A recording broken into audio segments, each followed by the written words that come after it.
Hi, this is chapter 17 out of the main textbook that you've been using for this online video series. And so I wanted to go through this chapter with you. Before I do, there's a couple things. You've probably been noticing that we use handouts throughout this, not only the PowerPoint handouts that you'll get that accompany the slideshow that I teach off of, but we have handouts for this chapter and other chapters. Like for instance, this chapter, there's an appraisal form that an appraiser uses on a residential property. And then we have some worksheets and even some math that we're going to get into.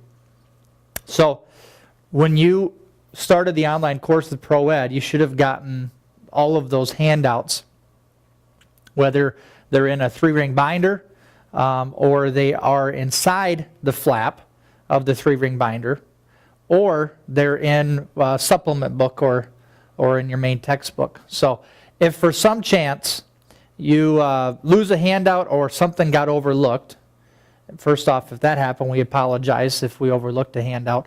But every handout that you'll need is also online. We put all the handouts online for you. So if you go to the same portion or the same tab that you clicked on when you went through to get to the video course that you're watching now, if you go back to that, you'll see a tab or drop-down box that says handouts. And so if you click on that, you'll see all those handouts. So you can conveniently access those if you need to print them off. If you want, we can certainly email you or mail one out to you as well. So just let us know. So to start chapter 17 out of the book, we're going to first look at this form. This is the Uniform Residential Appraiser Report, or Appraisal Report.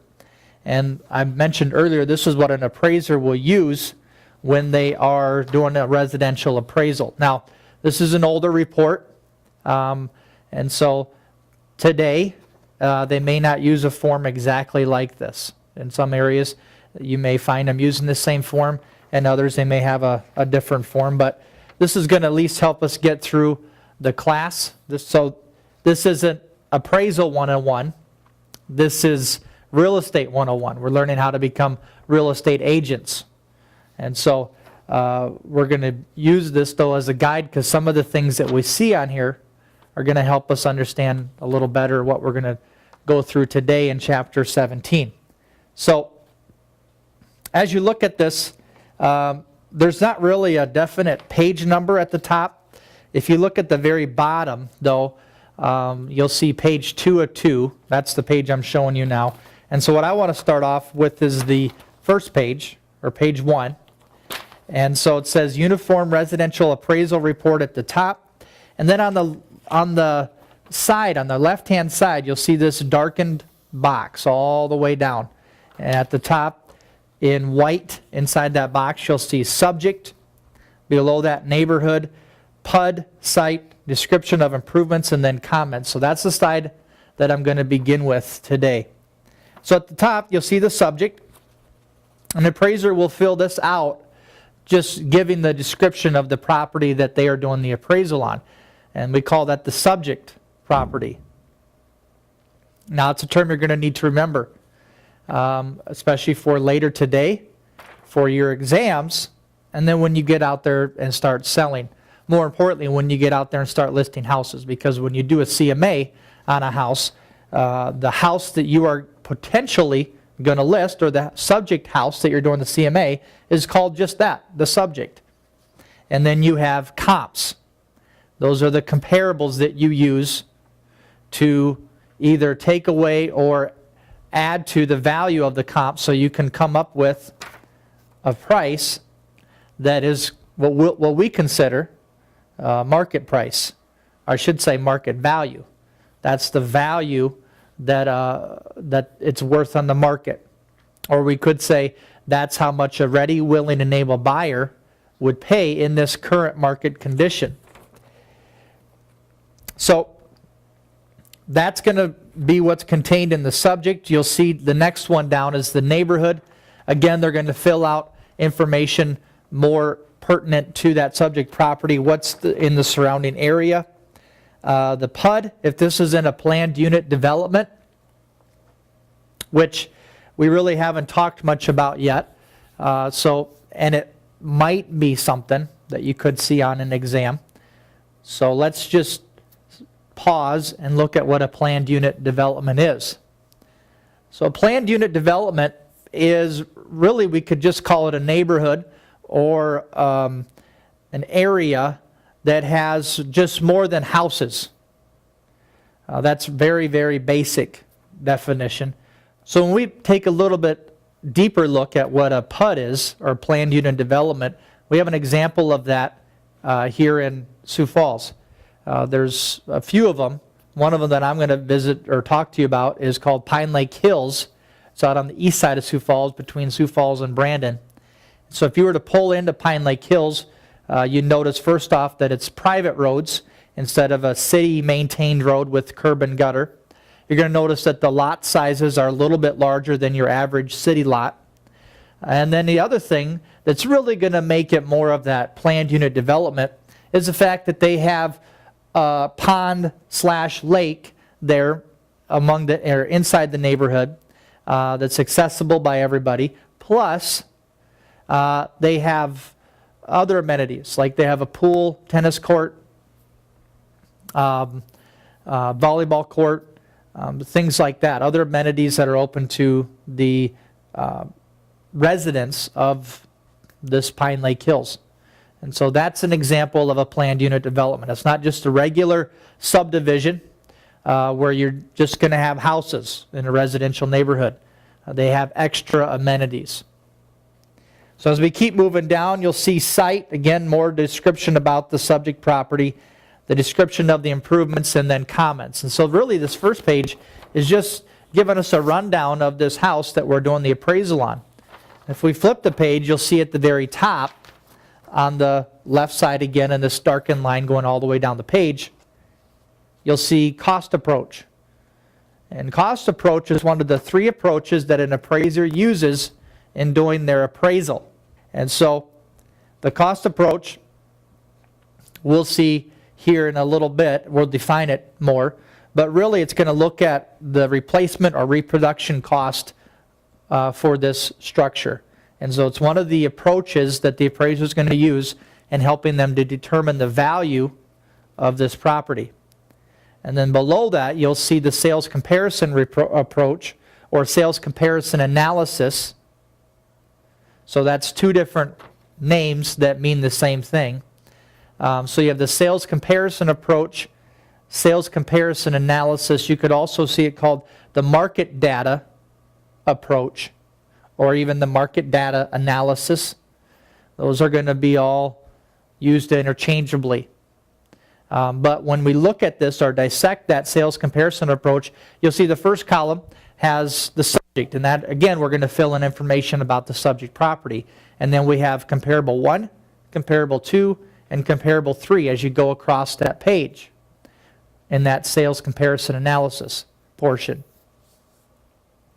So as you look at that, you're going to see that we find 3 comps or 3 comparables, and we fill in their information.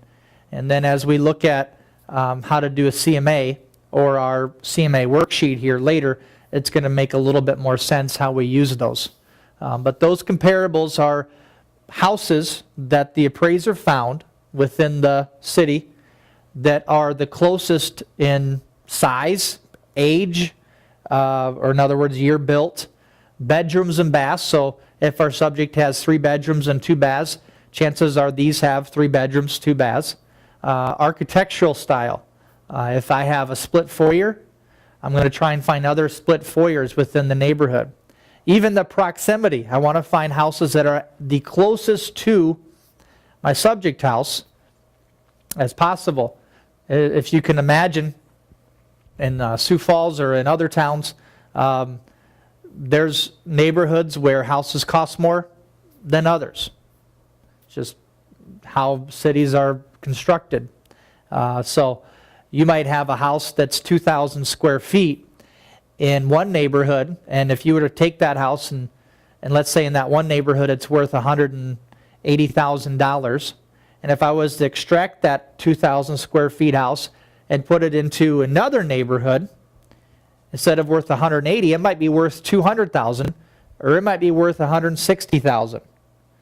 And so that's one of the main reasons why we want to find houses as close as possible to that subject property. And sometimes it's not possible for an appraiser to do that. I've sold houses in smaller towns. I grew up in a small town. And so if there's houses in a small town like 500 people or 200 people, and let's say you have a large 2-story house and there's only 3 other 2-story houses in the town, and they haven't been sold for the last 20 plus years, and so now one of these are going up on the market, that appraiser is probably going to have to go outside that town to find some comparable properties. And so what they're going to do, like for instance with Sioux Falls, if I have a listing, or if that 2-story house is, let's say, 20 miles outside Sioux Falls, and the town that it's in is right around 300 people, they're going to want to find a similar town, similar proximity, and then try and find a similar house. Other things that they're going to look for at these comparables, along with bedrooms and bath and architectural style, is things like the size of the lot. I think I might have mentioned already the square footage of the house, but they're just really trying to find a match for the subject property. And so as you continue down this page, you'll see that they'll fill in that data, which really that sales comparison analysis is the bulk of this page 2 of 2. And then in the very, very bottom, you'll see the reconciliation. And this is where we're going to take all the data they collected, using the approaches they're using, and then come up with a number for this appraisal. There is a human being at this point. With technology, who knows how much longer that's going to be, but at this point, there's a human being that does the appraisal.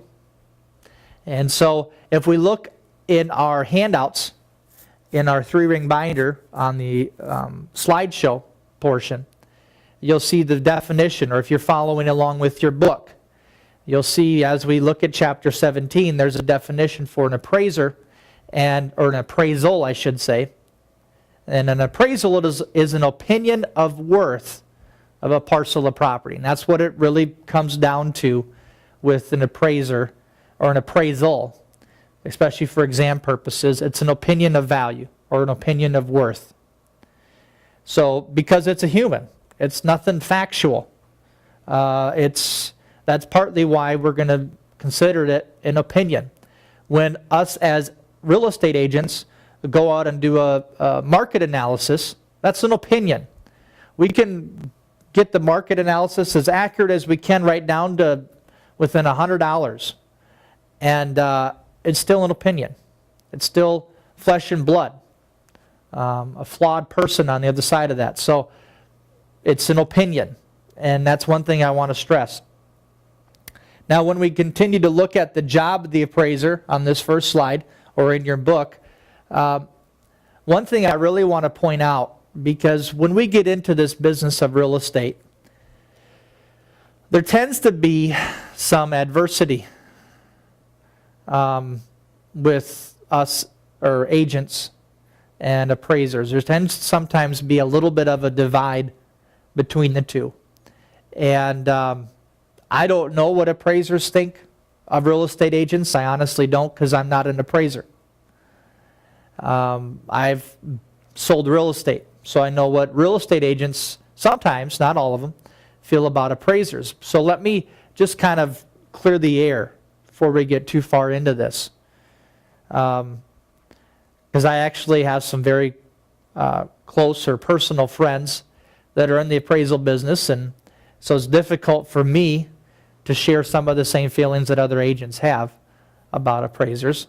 And let alone the more that we look at this job of an appraiser, it does help clear the air a little bit, because an appraiser isn't hired to go out and find a separate value for the house. That, from what I understand, usually is the argument that agents have with appraisers, is that, you know, they shouldn't be able to look at the purchase agreement when they're coming up with the price of the house. They should just be able to go out there and give a value. Now let me backtrack a little bit, because I want to be considerate of some of you who haven't even been through a real estate transaction yet, because that was me when I sat in class. I've never had been a participant of a real estate transaction, and so when I would hear that little example I just gave, it would just fly over my head. I wouldn't get it. So what happens is a buyer that is going to the bank for their financing, when they go to put an offer in and the offer gets accepted, the bank's going to require an appraisal. And so that buyer's going to have to pay for an appraisal on the property. And so when the appraiser, or when the offer is accepted, and typically after the home inspection is finished, then the appraiser will be sent out by the bank and they'll do their appraisal. And that's usually kind of the time where we're holding our breath as real estate agents. If we make it through the home inspection, everything comes out fine, which a lot of times they do. Then we get to that appraisal, we're really holding our breath and hoping that we get a good report. Hoping that the appraisal comes back for that purchase price amount so that we can proceed with the purchase of the house. Because if, let's say, we come up with an agreed purchase price between buyer and seller for $156,000,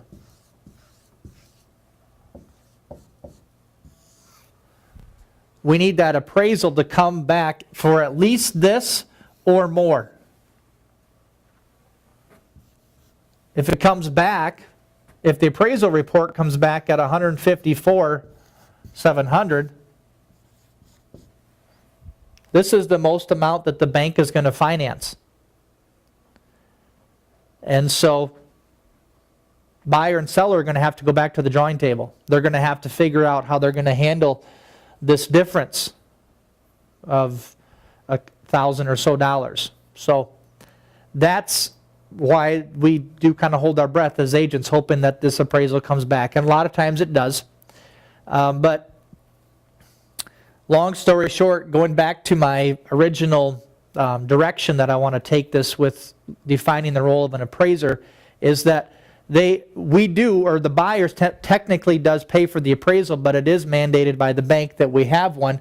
And so the bank is requiring an appraisal so that they can justify or prove that there's enough collateral in the house to do the loan. And that's really job number one. Now, on the test, it won't word it that way, but in the real world, that's how I'd like for you to look at that role of the appraiser. Their role is to go out to that house that we are purchasing as a buyer, and they have to prove to the bank with the data form that we look through with this sheet, or a sheet like it, they have to prove to the bank that there's enough collateral in that house to justify the bank doing the loan. And so that's the role of the appraiser. If we look at the textbook, it says that they have to define or state the problem, they have to list the data, they have to correlate the data, analyze the results, determine the highest and best use, estimate the value of the property by using either that sales comparison approach, which is like our comparative market analysis, or CMA, or the cost approach, which is also on that sheet that we looked at, or thirdly, you'll see the income approach. And the income approach is that third and final approach that we'll look at in this chapter, and it's strictly used on income producing properties, and so that makes it easier for you to remember. If the appraiser is hired to go out and do an appraisal on a residential property, that's your typical residential owned by husband and wife, and they're putting their house on the market because they're selling and moving out of the city, or moving up or moving down, they're not going to use the income approach because this is not an income producing property. If it's a 16-unit apartment building, then we would see that come into play. Finally, they reconcile the estimate and prepare the final value, and that's what we see with that report. the value is defined on the next slide, and this is going to be a great one for you to highlight because you'll see this on an exam. So value is the present worth of future benefit. And then we see two other phrases on this slide as well. We see market value and market price. And market value is really what we come up with as real estate agents when we're doing CMA, or market analysis on a property. We're determining what is the highest and best price that a buyer would be willing to pay in this market, assuming that we have no abnormal pressure. You'll see that in the slide, that it's exposed to the open market for the correct amount of time, and then finally the buyers are knowledgeable. And so lastly, you'll see market price, which is the actual sales price. So if I had on a test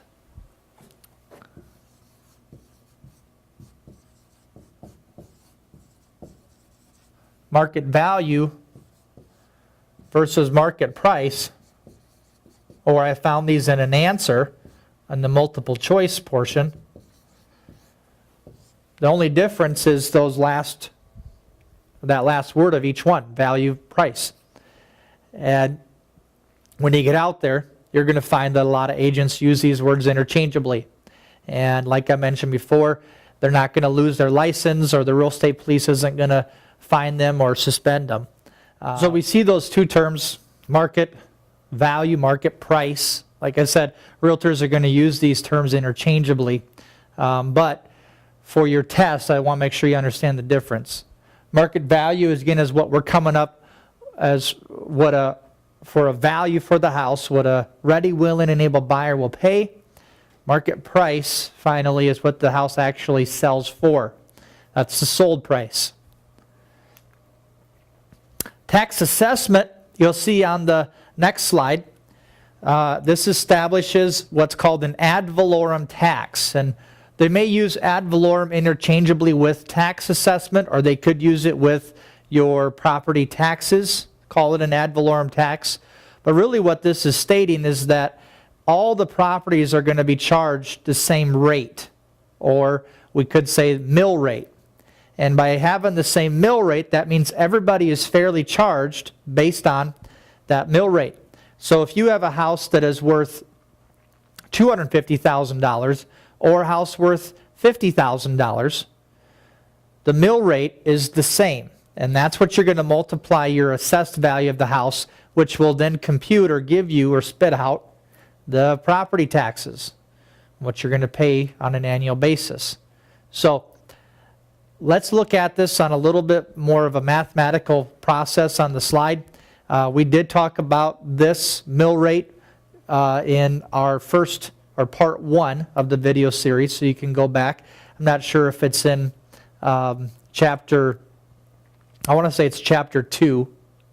There should be a little word across the screen here.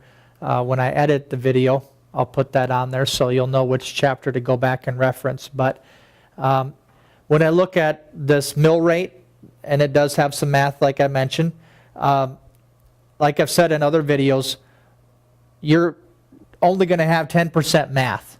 The majority of it is going to be cap rates, which we'll look at a little bit later. That being said, let's say there's 10 exams, or 10 different exams, because if by some chance you don't pass this exam, or when you take your national exam, you don't pass it and you have to go back and retake it, they're not going to give you the same one. You're going to retake a different exam.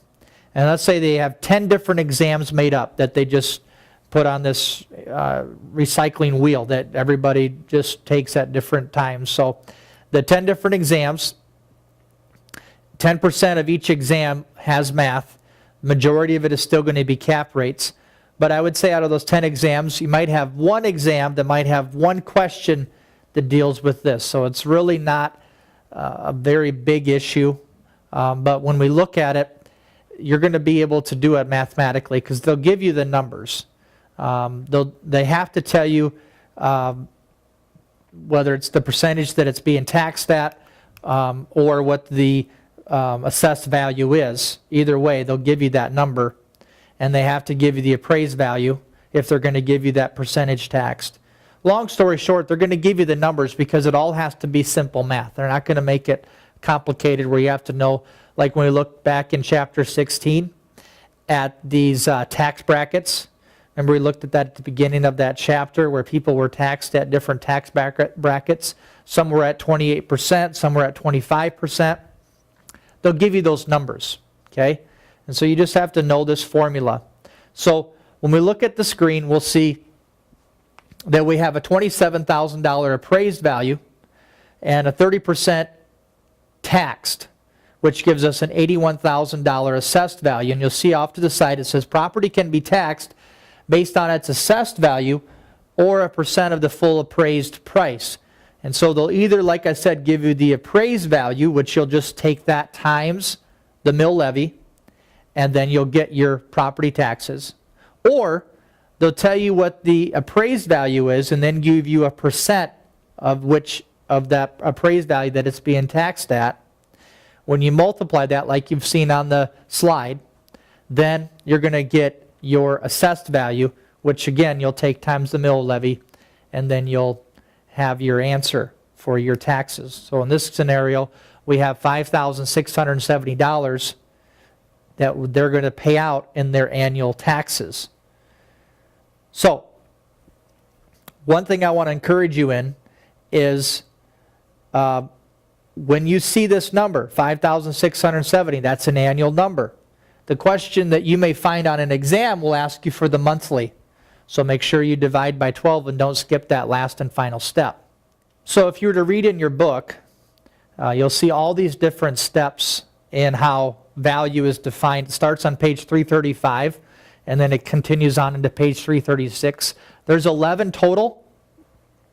I definitely don't want to discourage you from reading through those, which you've already done, or you will, because that's a requirement for this course is to read through the book.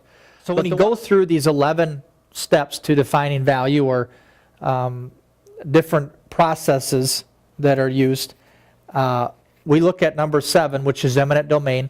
It's at the top of page 336. And the eminent domain will use that before and after method. We learned about eminent domain from a prior chapter. It's one of those 4 governmental powers. And remember, just a little flashback, what is the avenue in which they exercise this government power of eminent domain? The answer is condemnation. And so it's the government's right to take land. Remember, it always has to be for the benefit, or for the overall benefit of the community, or for the welfare of the community. And when they take it, they always have to pay fair market value. And so how they pay fair market value is going to be determined by this before and after approach, or before and after method. And so if we have a street here, and you might remember this example from the first day, or part 1.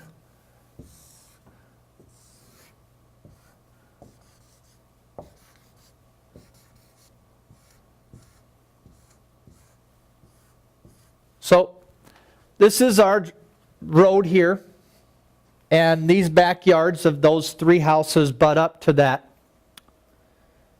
street. Now over time, that street begins to get busier and busier with the city growing and development happening.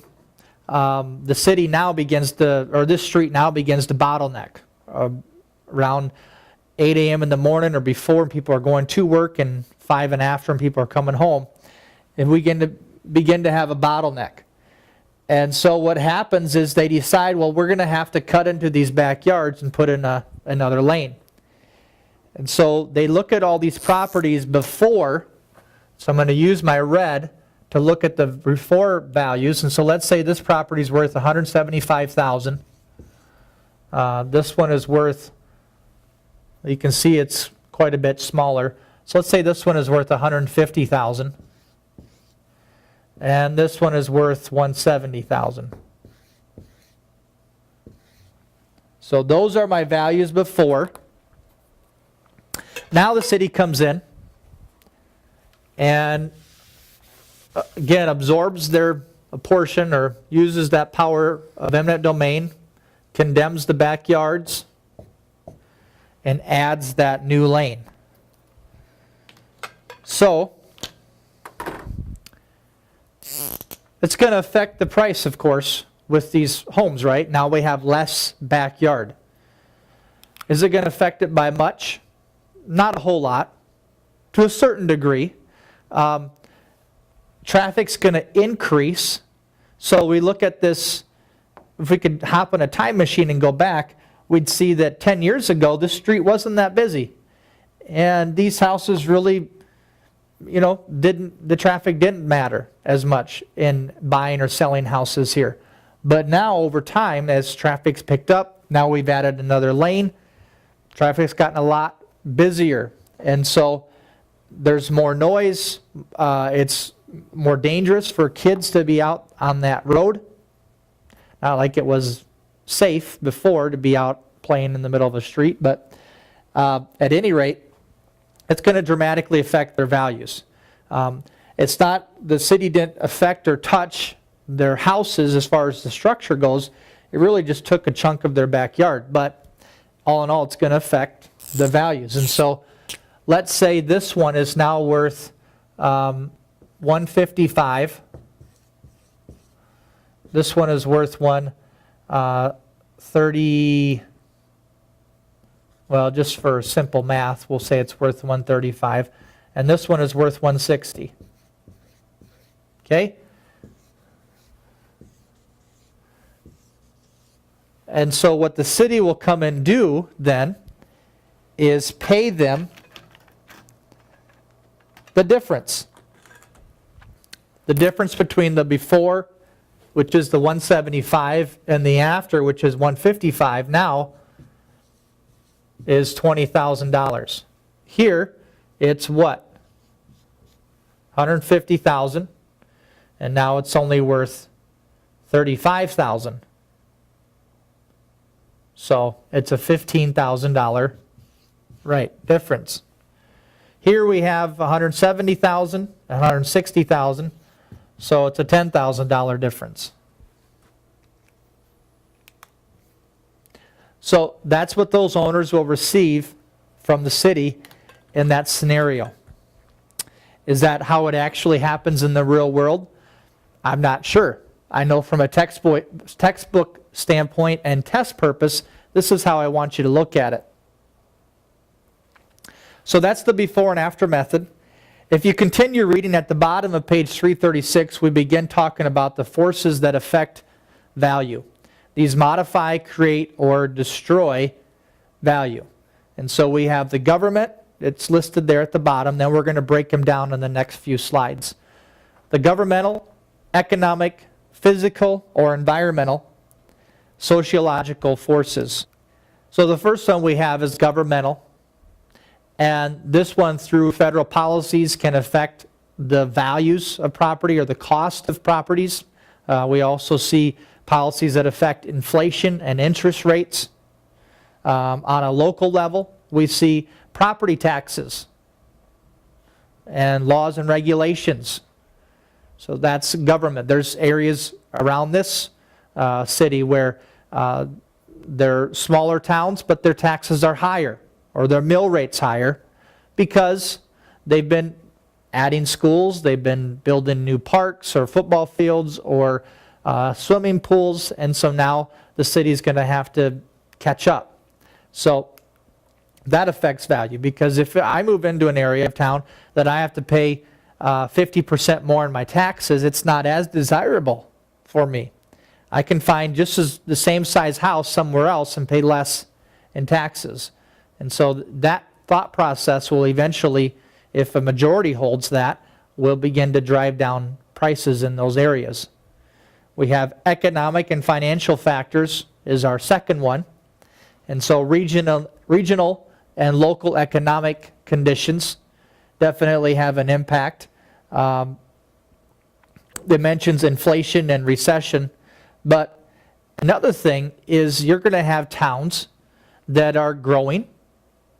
You'll see towns in North Dakota that are booming because of oil at this point. You'll see other towns that are shrinking. And so that's going to have an effect on, of course, your home values. Physical factors, these are really elements that are outside the control of the homeowner. So we have the topography in South Dakota. We have such great examples of that. You're over on the east side of the state, and it's flat as a pancake for the most part. I mean, I know that if you go in certain areas, it does get hilly. But if I'm starting on the Minnesota border, on the east side of the state of South Dakota, and I'm heading west, you know, once I start getting outside Chamberlain, things start picking up, or I start seeing hills. And especially coming into Chamberlain, I come down a pretty steep hill, I cross the river, and I see hills pretty much all the way to the Black Hills, to the West River. And so, and then the hills get bigger, and I see more of them. So the topography has an impact. And then climate. A larger majority of people like to live where it's warm, or maybe it's not, it's just more of a neutral type climate as opposed to extremes. So that also affects value. And then lastly, location within the community. That's something, of course, you can't change. And we mentioned earlier that different neighborhoods, house values bring different amounts of money. Doesn't matter really about, and that's, of course, the condition of the house plays a role in that too. But again, like I said earlier, if I have a 2,000 square foot house, and let's say it's pristine, it could bring 180 in this neighborhood. But if I picked it up and moved it into a different neighborhood, even though as pristine as it is, it could only be worth 160 because I'm moving it from one location to another.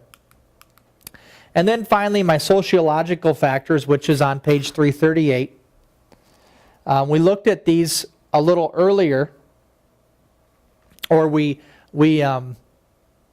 I look at these sociological factors, you'll see at the bottom in italics, there's these 4 factors that are a part of these sociological factors, and this is what it's saying value is created by. And I changed mine on the slide versus the book because I'm trying to drive home to help you remember what we learned back in part 1 of this video series, is those 4 factors that help determine value, or that determine value of a property.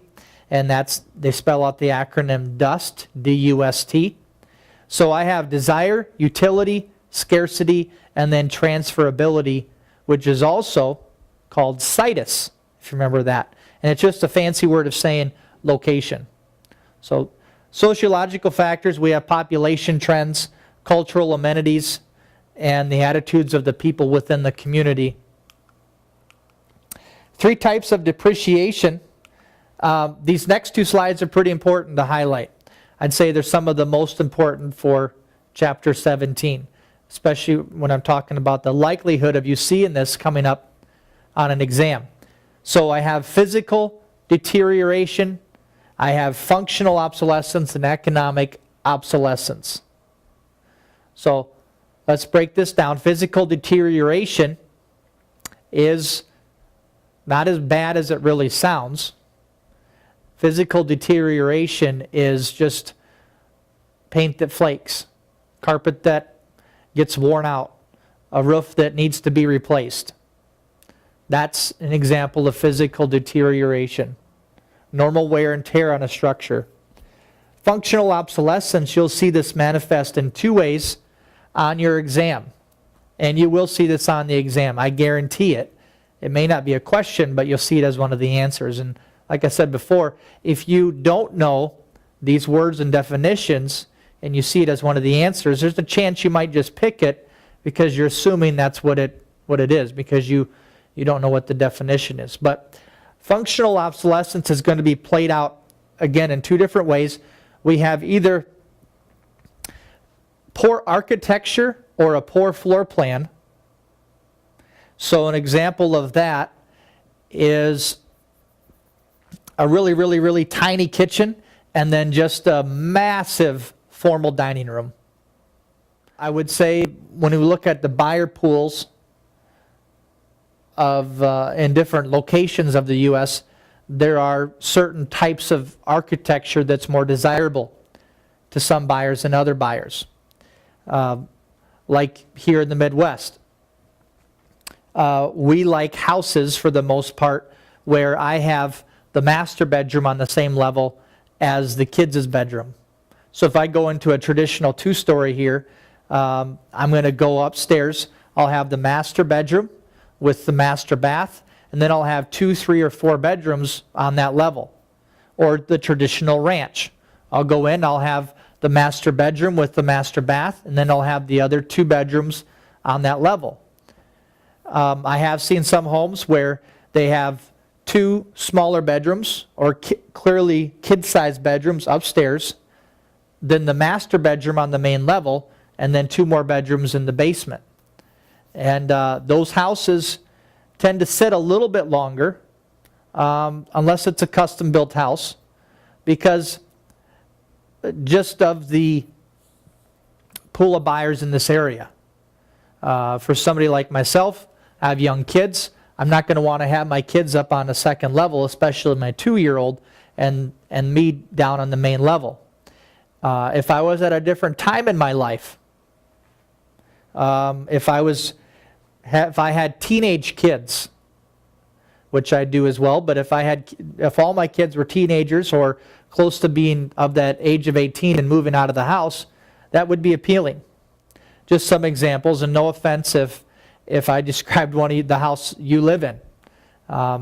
So that's just examples of functional obsolescence when I look at the poor floor plan.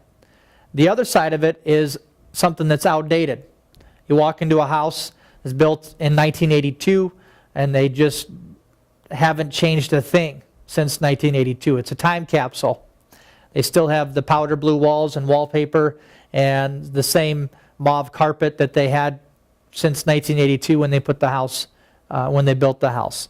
And so that's another example of functional obsolescence. You're going to see that all the time in this real estate industry. Now, if you call it functional obsolescence in the presence of a seller, probably not going to understand what you're saying. So most realtors don't use those terms when they're talking to sellers about things that maybe need to be updated or pointing out some issues that buyers may have with their house. And then lastly is economic obsolescence. And these are conditions that are external to the property. So it's not the property itself, it's conditions that are external. And what I want to point out with this is that on a test, and I know it's not completely fair, but when they list these 3 types of depreciation, instead of saying economic obsolescence, they might just say external. They might say external obsolescence. So please remember that. So this is the most incurable form, because I can update a house. I can fix functional obsolescence. I can repaint the walls. I can repair the roof to fix the physical deterioration. But if I have a vacant lot or abandoned building in my neighborhood, that's going to affect my value. Or if I bought a house that's over improved, it's going to affect my value. So when I look at this next slide, we're going to see terms that you should know.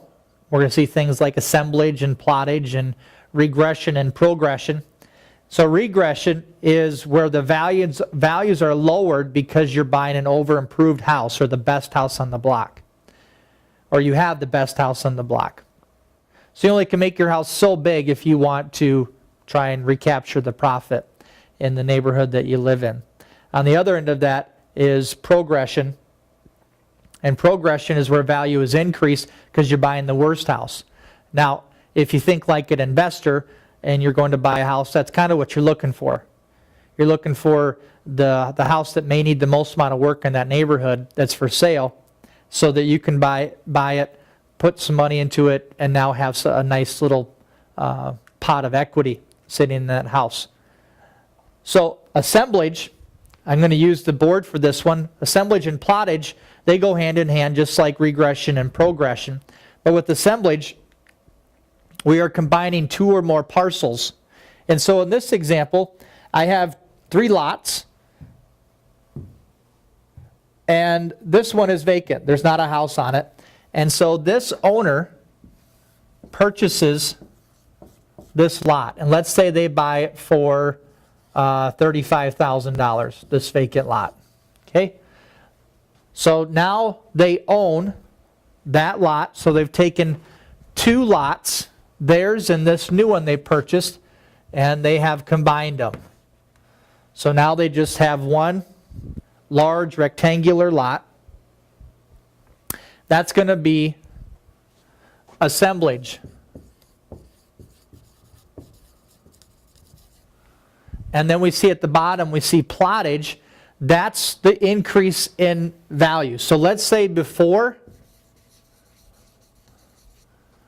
this person bought this lot, the house was worth $175,000. That's what this house was worth, or this property, this parcel with this improvement on it. It was worth $175,000. Now that they bought the lot, so they bought the lot,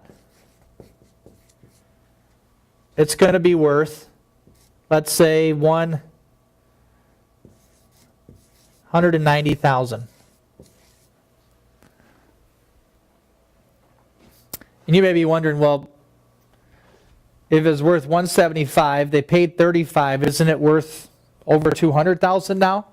And it's probably not. That's one of the misconceptions of real estate on the seller end, is that you don't get back dollar for dollar. I talk about that, I believe, in chapter 9. But you don't get back dollar for dollar. If you're going to buy this lot, it's going to be more for you because you want it. Maybe you want to put in a garden, maybe you want more yard to mow.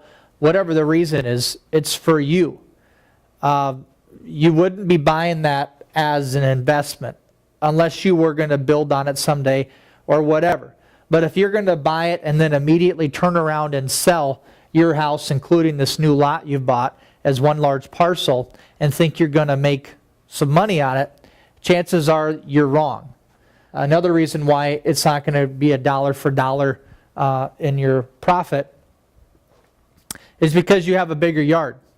And when I look at my overall pool of buyers, a bigger yard is appealing to up to a certain degree. But when I have to mow an entirely new lot or another city lot with my mower, that might get a little old, especially if I just have a push mower. So you've kind of shrunk down your buyer pool a little bit more with this scenario. But like I said, if I'm sitting here as an owner and this lot comes up for the right price, why not buy it? So next we look at the approaches to value. I mentioned earlier there's 3 approaches, and we look at the slide. We have the cost approach, which is the cost to rebuild plus land. Like I mentioned earlier, it's that reproduction or replacement cost. Typically is what you're going to find, especially on a test in regards to the cost approach. We have the sales comparison approach, which again we're finding our subject property, and then we're finding 3 or 4 comps to compare against that. And then we use the income approach on income producing property, and that converts to future income that I would get from this 16-unit building into a present value. We can look at the income approach kind of more from a business standpoint. If I'm going to be, let's say, buying a business, what is this worth to me? How much income am I going to be able to make in the future from this business? And that's going to help determine the value that that business is going to have. So starting out with the sales comparison approach, it's just like the market data approach. It could even be called that on a test. And we take the subject and compare it with recently sold properties. I mentioned that earlier when we went through the appraisal report. I didn't point out that it was sold properties. That's what an appraiser uses. When we do our market analysis, we may use sold, we can use active, we can use sale pending, we can use expired.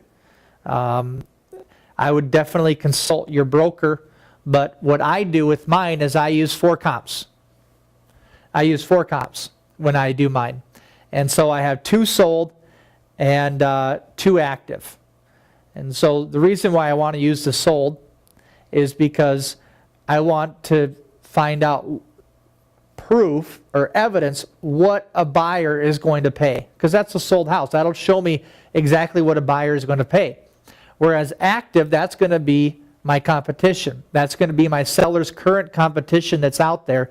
And if I'm in a market especially that's really aggressive and increasing quickly, or values are dropping quickly, I want to use actives because I want to know what I'm up against. And actually, more importantly, how to price the house accurately. So we make adjustments for the differences, and we'll see that when we get to those CMA worksheets.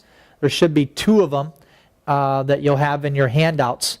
And again, if you need to use another one, or if you don't have yours, you can always go online in our handouts portion, and they will be on there as well.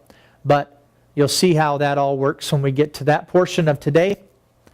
And if there are no sales in the area, we expand the search, like I talked about that 2-story in that town of 300, how we had to expand the search. And it's the most common approach for residential property. Please highlight that on your slide, because you'll see that on an exam.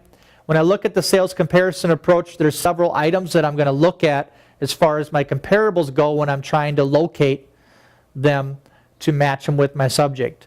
I mentioned that or alluded to that earlier. I have things like the age, location, size, living area or square feet, bedrooms, bath, garage, basement. All those items are going to come into play when I'm scouring the neighborhood trying to find my comparables to match them up with my subject property. We analyze the value by cost to replace the structure, and it's best for special purpose buildings like churches and schools.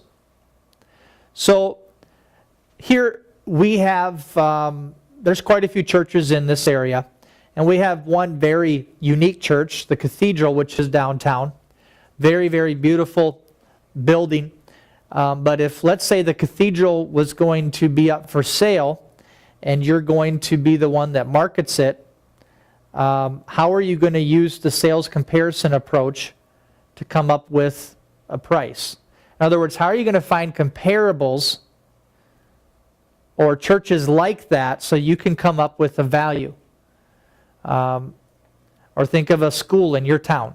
How are you going to find another school in that town to come up with a value?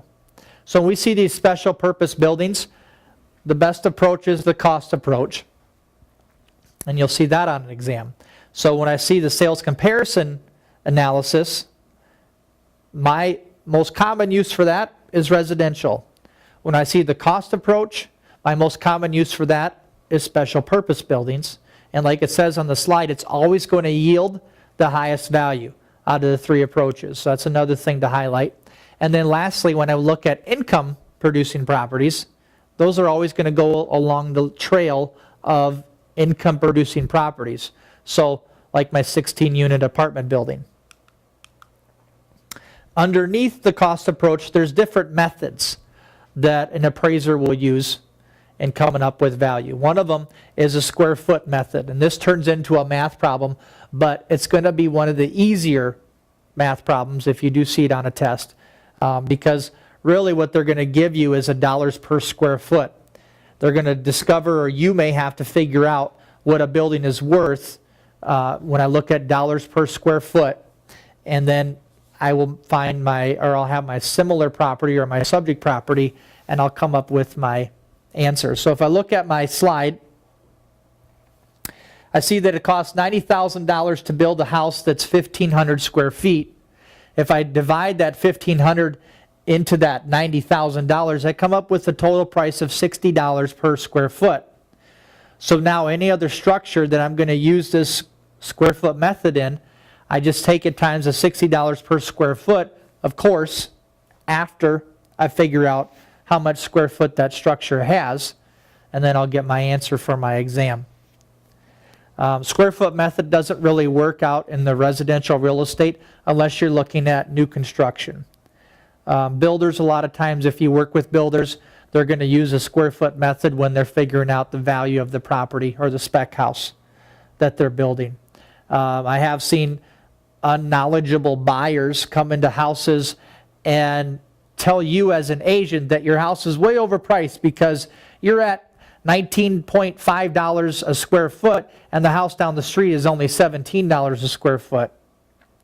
And I just nod and shake my head because we don't use square foot methods. They are not as effective. I would say it's pretty much impossible to use it unless you're doing maybe new construction. Again, I'm sure there are other things that I'm missing, or maybe that I'm not familiar with when I say that blanket statement. But for the most part, when you find a value on a house, you're going to be using that sales comparison approach or the market data approach. The next one is the cubic foot method. The cubic foot method is similar to the square foot method, but instead of figuring out square foot, we're figuring out cubic feet. And that brings me to some kind of math that I want to introduce to you. You already may know how to do this, but in case you don't, something you could see on an exam. So I'm going to put up 3 different types of structures, for lack of a better word, and we're going to figure out the square footage on them. So if I have a box, whether this is going to be a parcel or a lot or it's a house,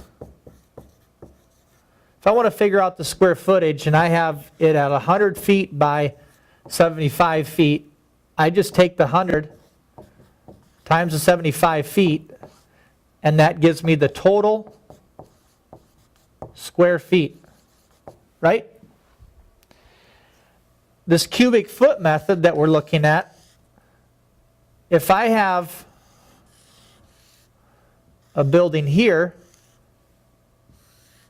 that I'm looking at, it's a cube, but let's just call this a warehouse.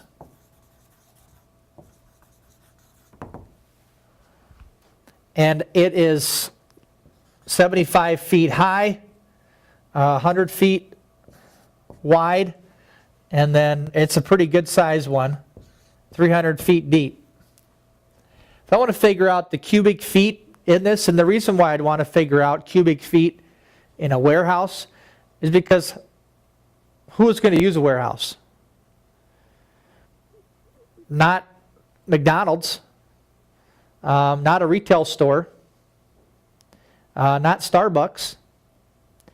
If I'm using a warehouse and that's going to fit my needs the best, I need something where I can use the maximum amount of space, or I have the maximum amount of space available to me.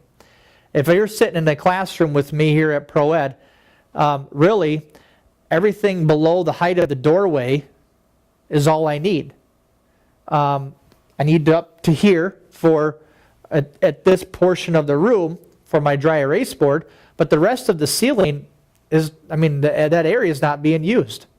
I need the doorways, of course, to walk through, but that's really about it.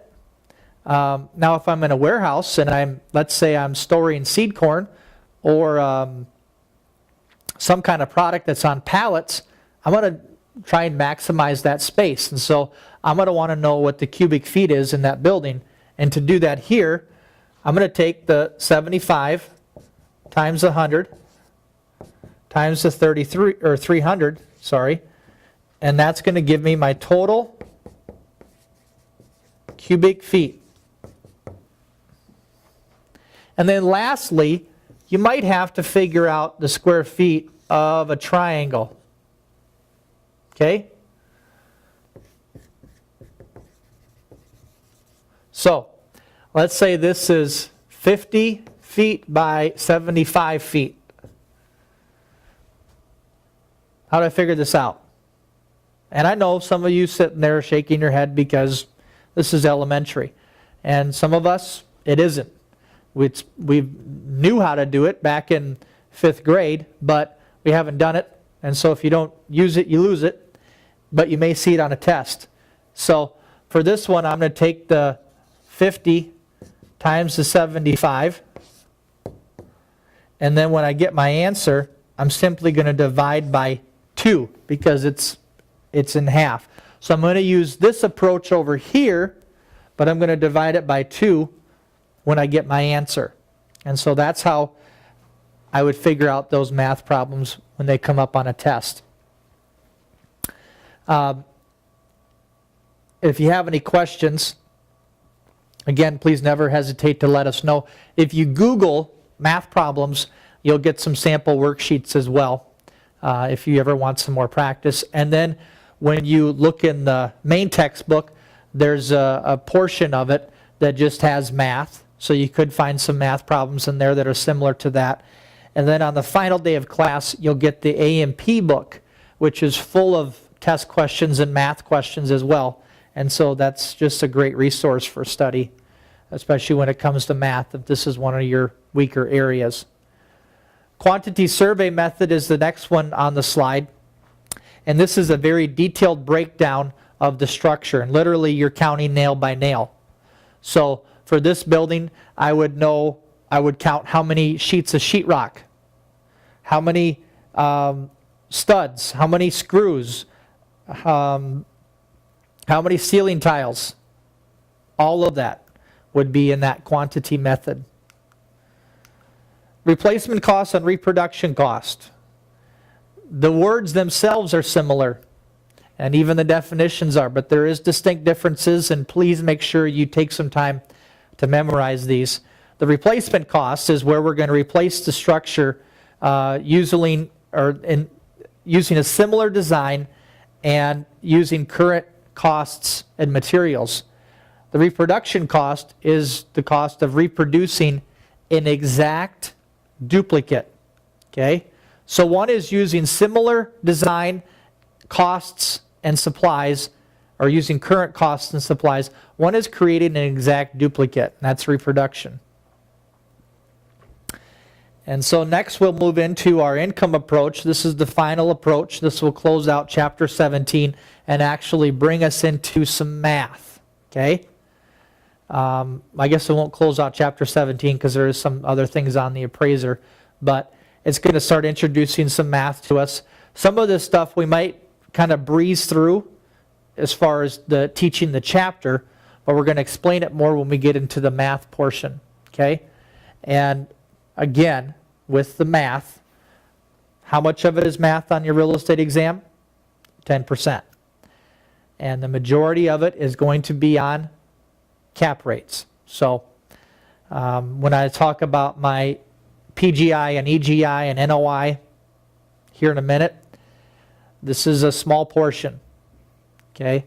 Now in your homework handout that you have that went with your main textbook, you'll have one of these story problems where you have to figure out the potential gross income and then the effective gross income and then your net operating income. So you may have seen that already. You'll see that in some story problems when you look at the book and then when you look in the A&P guide, and then when we're going to go through one or two of them as well. And then you'll have some as in a handout portion. But when we look at the income producing property or income approach, again, we're using this on income producing property and we're determining the future income or future net income. And so you'll see steps number 1 and 2 on the slide, and what we're going to do is let's look at an apartment building.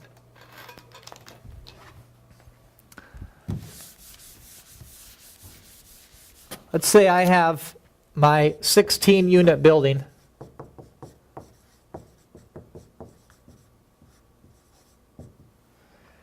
And each unit rents for $500 per month.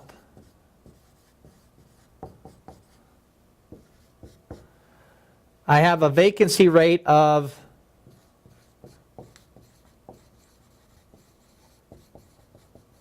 7%. I have expenses of $300 per month.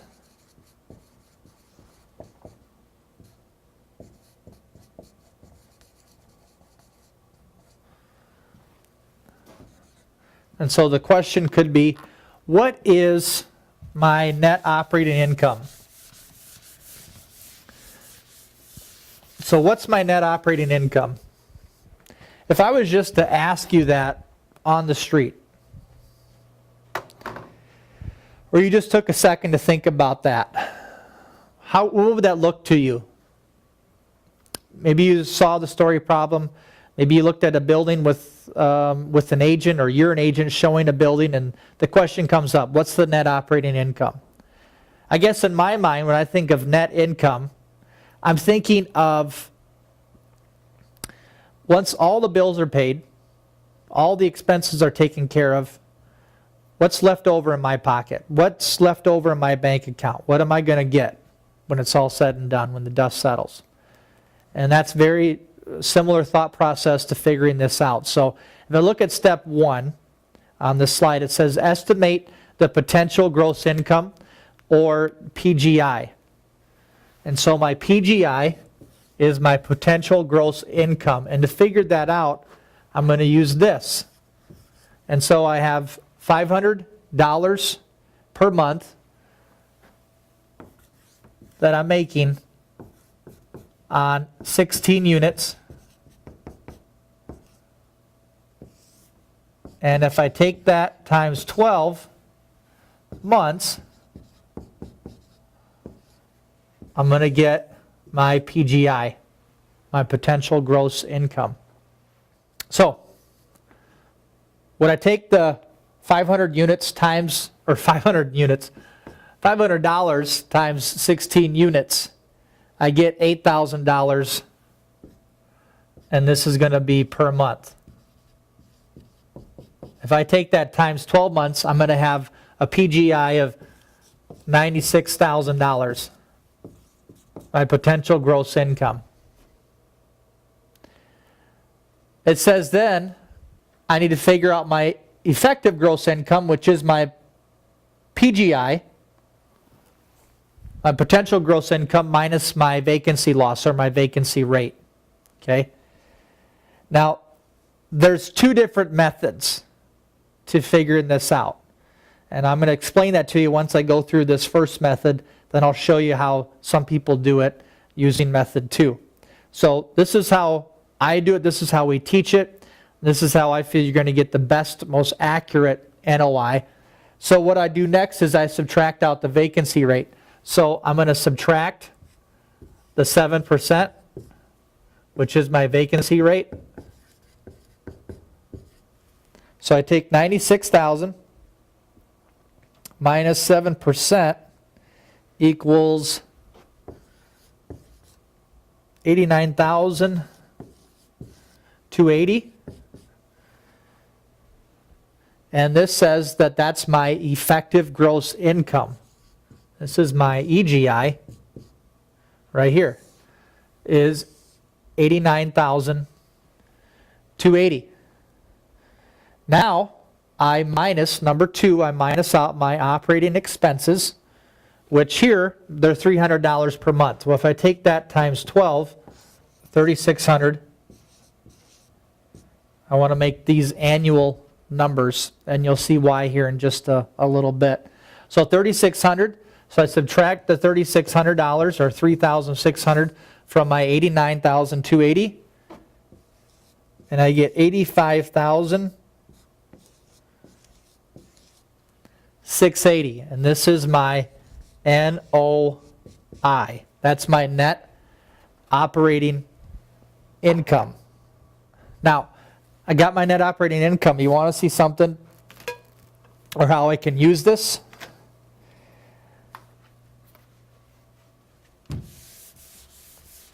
Let's say the building's for sale. We can use this for a cap rate, because remember, a lot of your test is going to be cap rates. So this number, a lot of times you're going to use when we're figuring out cap rates. Cap rates are going to be notated or noted in a percent. And when I use my ERV formula, it's always going to be down here. Let's say the building is for sale for $1 million. That's how much the building is for sale. The net operating income, remember back when we looked at cap rate? Should go back to chapter 12. We discussed that. When I look at income,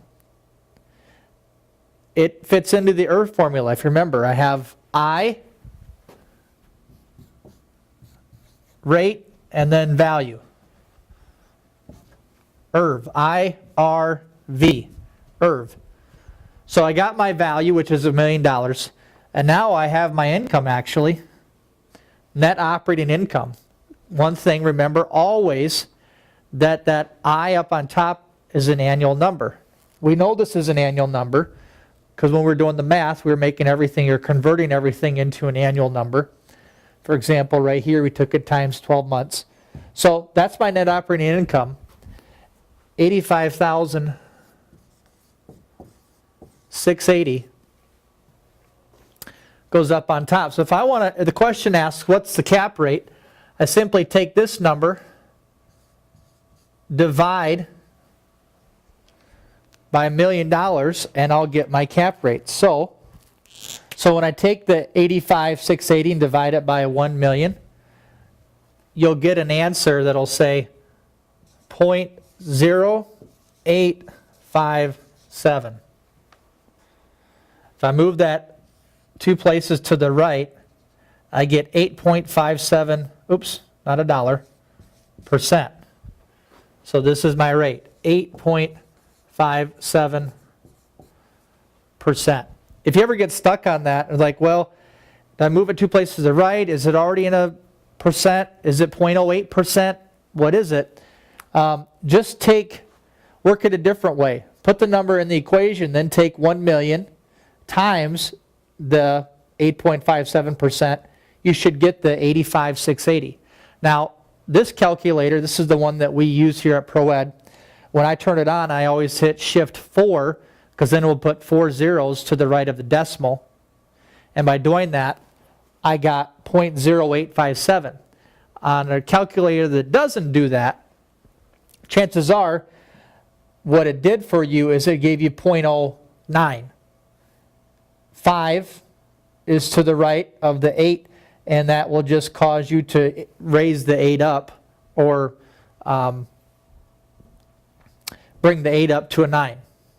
So you could have got 0.09. And on an exam, they're not going to have 0.0857. Chances are they'll have 9%.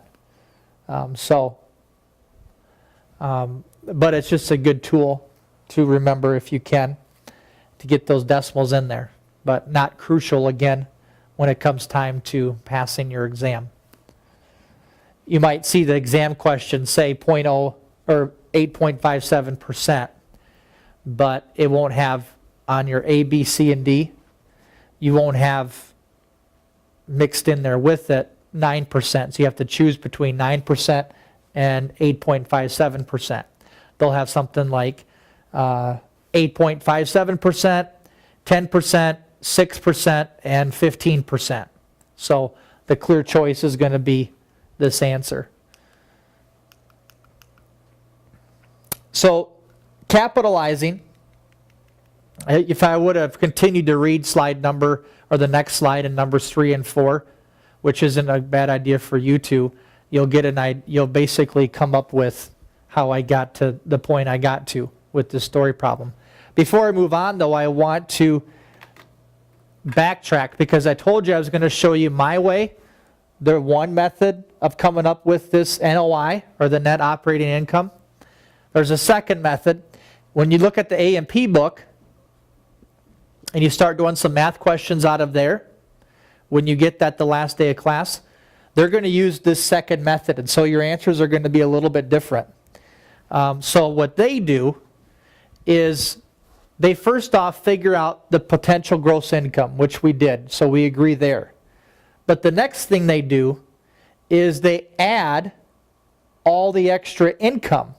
If there's any additional income in this math problem, well, I erased it already, but we didn't have any additional income.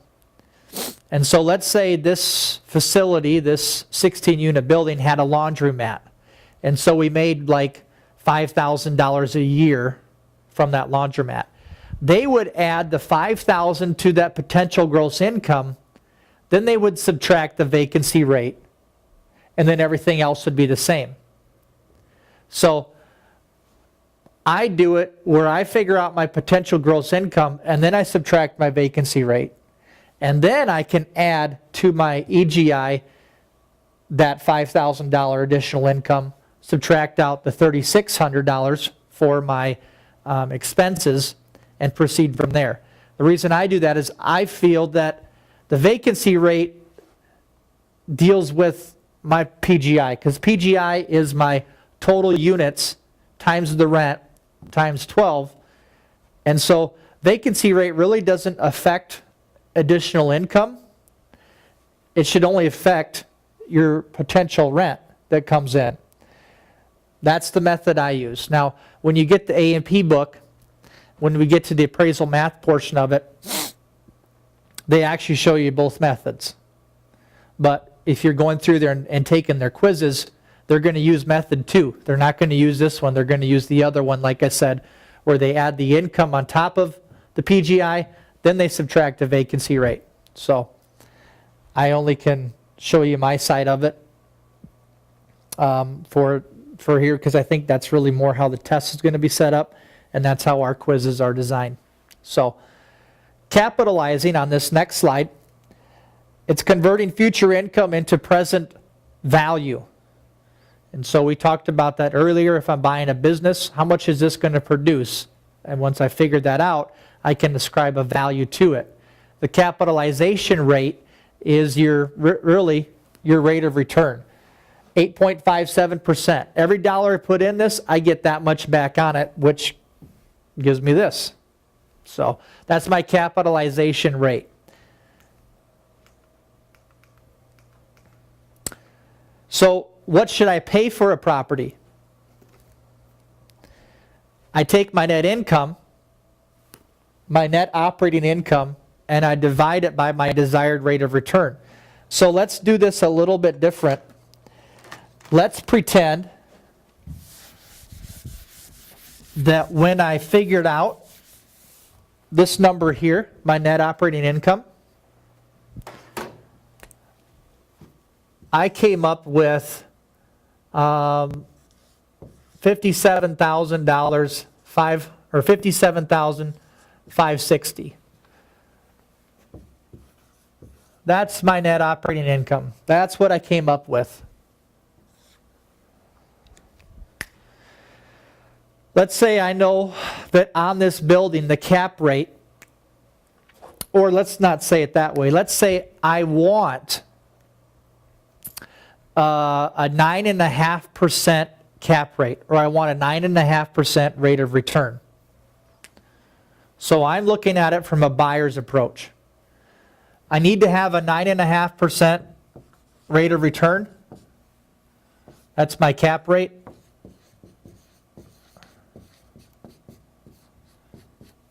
Now I can figure the building's value, or, like it's on the slide, I could figure out how much I should pay for this building.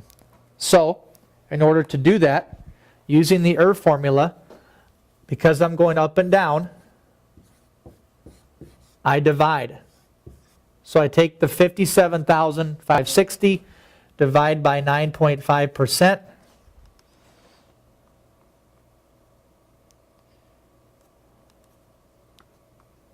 Didn't hit my shift 4.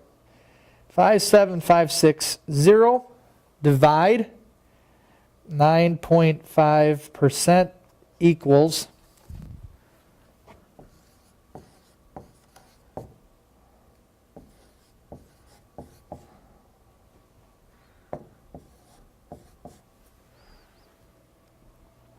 so what I should be paying is $605,000 for this building. That explains that slide. Next, I have just a few statements about the professional appraiser. They're in your handouts. I'm going to breeze through them a little bit because these things do change. Requirements, especially state-specific requirements, are changing. But it's not as relevant for your exam. So, but this first one is, when I look at the professional appraiser. They are the most specialized division of the real estate business. And then this next bullet point is something you could see on an exam. So you could see a question that says, which is a disinterested third party who follows an orderly process in determining value? And so you'll have A, B, C, and D. You're just going to look for the appraiser, and you're going to pick that, and you'll have the right answer. And that really is it for Chapter 17. I know it gets into the amount of hours and requirements for an appraiser. It's not really testable material, but you can certainly read through that. Now that we've completed Chapter 17, at least in the book, because we got to do there's some CMA exercises that we're going to do that are a part of this chapter. And so those are included in this video. But what is not included in this video is the math portion. So what I want you to do, especially since this is all fresh, is to hit pause. Not now, wait till I give the directions, but I'd like for you to hit pause and go into the appraisal math portion. You by all means can finish out watching this video, but what you need to do is go to the appraisal math as well, and that's in the math and settlement tab with this video segment. And we're going to go through some appraisal math. If we're going to start off using the PowerPoint slides, which you don't have, you'll see on the screen, like how I've been doing up until now. You'll see those slides come across the screen. It'll be a story problem. Then we're going to go through it as a group. So what you might want to do, and I'll give you directions too when we go through it, is just hit pause when you see the story problem. Try and figure it out, and then we'll go through it together. So I'll always give you the answers. But there's a math portion, a good chunk of math that accompanies this. And so you'll find that again in that settlement or math and settlement tab on this video player. So we ended our discussion on Chapter 17. Make sure you remember to go to that math portion in the math and settlement tab for the video player. But let's look at CMAs. We alluded to this earlier when we were talking about how a CMA is done. You find the comps, and even more importantly in the Chapter 17, that sales comparison analysis or the market data approach that appraiser uses is similar to our CMA, or comparative market analysis, that we use as real estate agents. And so if you pull out your handout that goes with Chapter 17, should be CMA Sales Grid 1. Now you can find this in the front pocket of the 3-ring binder that you received. You can also find it online. So I'm going to do Sales Grid number 1. I have it up here on the board, not in its entirety, but I have it up here on the board for the part that matters for this. And so we're going to go through this one together, and then each answer, and then we'll do part 2. I'll have you do that on your own, then I'll go through the answers with you. Okay? So part 1, or Sales Grid 1, we see on the left side of the page, we have our characteristics of the property, just like in that appraisal report that we saw at the very first part of Chapter 17. Next, you'll see the subject column. Then we'll see Comp 1, Comp 2, Comp 3, and Comp 4.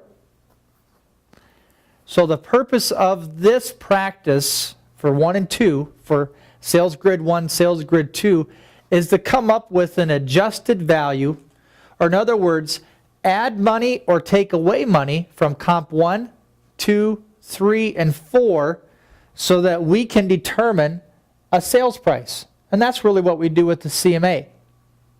Now when we do a CMA, a lot of times, especially if we consult a broker or an experienced agent, we're going to know how many dollars we give for the year, how many dollars we give for the exterior or for the square foot. And by that, I mean, if I have a brick exterior versus an aluminum, which is better, first off, and most people would say brick. And so, because brick is in a higher demand, houses with brick exterior are worth a little bit more than houses with aluminum. And so, like I was saying earlier, a lot of times my broker or an experienced agent will know what that monetary amount is. For this exercise, we don't know what it is, so we're going to figure that out together. So that's going to be questions number 1, 2, and 3 at the bottom of this page, is figuring out the values for square feet, exterior, and age. So why don't you press pause and look at those questions before we continue on. So now that we know what items or characteristics we're going to figure out the dollars amount for, and I made my copy in a sense of what you have up here on the board so we can go through it. What I want to figure out is the answer to question number 1 first. And some of this still, as you go through it, maybe you press pause a couple times to try and figure out what on earth I'm trying to do. The green light will come on as you go through this. And the beauty of video is that you can rewind. And my mind is already stored with all of the questions that I commonly get when I go through this. And so I'm going to be attentive to address those as we go through this. But right off the bat, let's start off with question number 1. Let's just dive in with both feet, and then I'll begin to answer questions as we go. So question number 1, again, I'm trying to determine value for these 3 items before I do number 4, which is figuring out what the adjusted value is, or in other words, how much I should list the subject property for. So number 1 says the adjustment for the square feet, and then I have written parenthetically behind that home size, should be blank dollars per square foot. And so we see answers A, B, C, and D. So we're wondering how much we should charge, or what we should add or subtract to the comps on the square foot row. So square feet. Let's look at square feet for an instant, for a little bit before we go on. Okay? Square feet. The subject has 1,700 square feet. Comp 1 has only 1,600, so that's smaller, right? Comp 2, 3, and 4 all have 1,800 square feet, so they are bigger than Comp 1, right? And this may feel like I hope you don't get the feeling, at least, that I'm treating this elementary like we're on Sesame Street or something, but really, that's kind of the level that I approach this, because it can get extremely confusing. And so while we're talking about Sesame Street, you remember a game that they used to have on that show where they'd say which one of these is not like the other. And that's how we're going to figure out the dollars for the square feet, the dollars for the exterior, and the dollars for age. And so this is what I want you to do. Using your sheet, or you can use the video, whichever is you're finding more helpful. To figure out the dollars per square foot, what I want you to do is kind of forget that this row is here, that the square foot row is here, and find comp 1, 2, 3, and 4. So out of the 4 comps, find the 2 that are the same. So with the exception of square feet, comp 1, 2, 3, and 4, there's 2 of those that are identical. I'll give you a minute.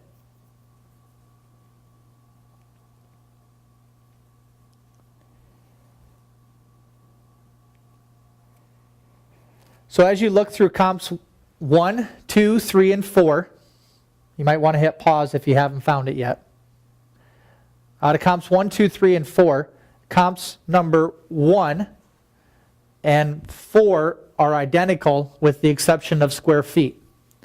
And I should preface this with the exception of sales price. Sorry for some early frustration that wasn't necessary. Don't look at sales price. It's irrelevant. We don't use these numbers until we get down here. Okay? So, but we can look at these numbers though, and well, let me back that up. I don't want to say we don't use those numbers, but when we're using the first part of this game, we're trying to find the two that are the same, with the exception of square feet. Don't use the sales price in your process. Same thing when we do the exterior and age. So you would have found that comp 1 is the same as comp 4, with the exception of square feet. Now, again, I don't have all the items listed up here that you have on your sheet. So you have things like basement, fireplace, lot size, garage. If you look at those that I was just reading off, all 4 comps are identical in those areas. In fact, these are the only 3 that they're different in: square feet, exterior, and age. So when I look at comps 1 and 4, comp 1 has a brick exterior and is 20 years old. Comp 4 has a brick exterior and is 20 years old. The difference between 1 and 4 is the square feet. Comp 1 only has 1,600 square feet, and comp 4 has 1,800 square feet. That's quite a bit. That's how much difference between comp 1 and 4? 200 square feet, right? Comp 4 is 1,800 square feet. Comp 2 is 1,600 square feet. That's 200 square feet difference. You can also see how that reflects in their sales price. Comp 4 sold for $63,000. Comp 1 sold for $56,000. So one sold for $63,000, and what we can deduct from that is that it sold for more because it has more square footage. Because everything else is the same between comp 1 and 4. Same number of garage stalls, same lot size, same size basement, fireplace, everything else except comp 4 is 200 square feet bigger than comp 1. And so there's how much of a difference in price? Comp 4 sold for $63,000. Comp 1 sold for $56,000. So that's $7,000. So let me reiterate this, or say it maybe in a different way. Comp 4 sold for $7,000 more than comp 1 because it's 200 square feet bigger. So I need to figure out what my dollars per square foot is. And how I can do that is take that $7,000 price difference and divide it by the $200 or 200 square feet that's different, and that should give me my dollars per square foot. So because comp 4 is $7,000 or is worth $7,000 more, and I deducted that that's simply because it's bigger, I take that sold price, or that difference of $7,000 divided by the 200 square feet, and you should get $35 per square foot. That should be your answer.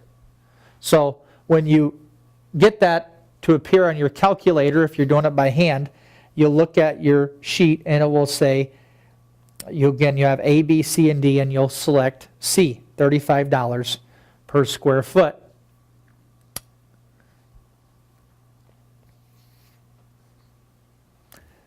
So let's do the exterior. Or I'm sorry, we got to go in order. So let's do number 2, which is going to do the adjustment for the age should be blank dollars per year. So let's do the age now. Age. Just like we did square feet, with the exception of the age row, and again the sales price, because we don't look at that at this point. So with the exception of the age, which two comps are identical? 1, 2, 3, and 4. Comps 1, 2, 3, and 4, with the exception of age, which one are identical?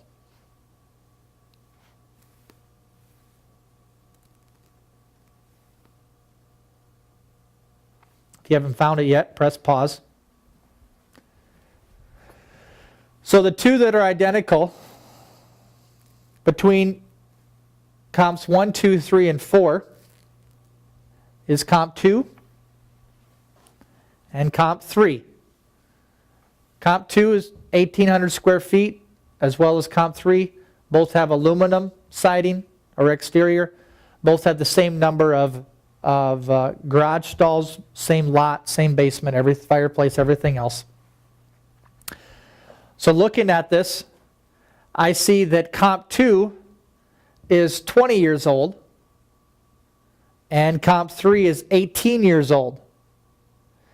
If you've noticed, answering questions number 1 and then now question number 2 and then we'll also for question number 3, we haven't even looked at the subject because we don't touch the subject. We only make adjustments on the comps. So this is set in stone. We don't even touch this, okay, if we're going to make monetary adjustments. And then even when we're looking at these dollars that we have for questions 1 through 3, we're not taking that into consideration. It'll make more sense if it hasn't already. So comp 2 and 3. 2 is 20 years old, 3 is 18 years old. So which one is newer? One's 20 years old, one's 18 years old. Which one is newer? And if you said comp 3, you're right. Does that also, or isn't that also reflected in the sale price? And I think you would agree it is. Comp 3 is 2 years newer. It sold for $62,000. Comp 1 sold for $60,000. So people paid more for a house that was newer. Isn't that more true in today's market? Right? People pay more for newer houses.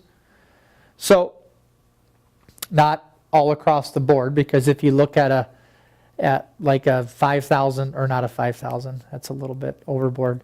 If you look at like a 3,000 square foot Victorian built back in 1920, it might sell for a house that is 3,000 square foot built in 1982 because of the actual house and structure and so on. So regardless, when I look at comp 2 and 3, 3 sold for more because it's 2 years newer. The question for number 2 is, what is the adjustment per year? So $2,000 is what this seller made on their house. They made over this seller because their house was 2 years newer. So $2,000 for 2 years. I could also say if it's $2,000 for 2 years, wouldn't it be $1,000 for 1, right? You could also use some simple division and get the same answer, but you would select A for number 2. We're going to give $1,000 per year for our adjustments that we need to make on the age. And finally, number 3 says the adjustment for the brick exterior should be what? So number 3, our final adjustment that we need to make is on the exterior. So take some time, look at all 4 comps, excluding the exterior row, and again, the sales price, and find which 2 are the same. Which 2 are the same?